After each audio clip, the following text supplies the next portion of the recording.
the uncertain future of TikTok in America.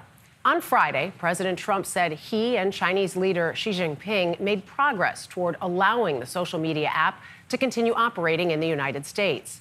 And he said the two leaders plan to meet next month in South Korea. China's government did not confirm either. This comes as Congress is locked in a funding standoff that could cause a government shutdown.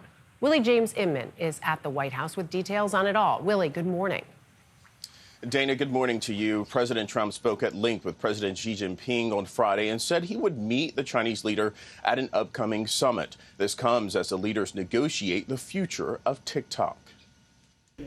On Friday, President Trump said China has approved a deal to allow American investment in social media app TikTok, but he did not provide details about the deal. I had a great call with President Xi, and as you know, he approved the TikTok deal, and we're in the process. We have some great investors. The president said the leaders discussed trade, the war in Ukraine, and the approval of a TikTok deal. But a readout from China's foreign ministry made no mention of a final deal for TikTok.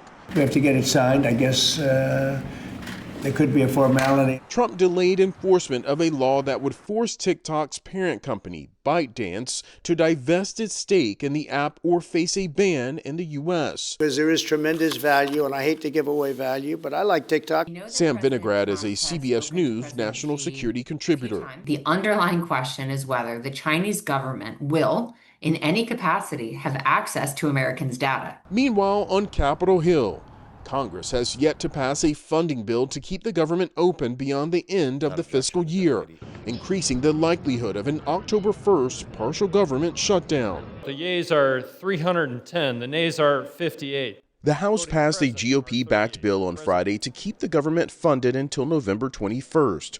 That would maintain current spending levels and includes $88 million in security funding to protect government officials. But the legislation failed to reach the 60 votes required to break a filibuster in the Senate. We're prepared when we get back to have a vote on a bill already passed by the House, be ready to be signed by the President. House Democrats crafted a counteroffer that includes a rollback of Medicaid cuts, an extension of Affordable Care Act tax credits, and funding for public broadcasters.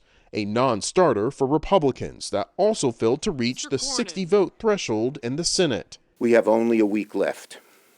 We're saying clearly, let's sit down, let's figure this out. Speaker Mike Johnson says the House could vote on a separate package focused on funding for security to protect government officials after the killing of Charlie Kirk earlier this month. The Senate would also need to approve that bill. Kelly? Willie James Inman, thank you.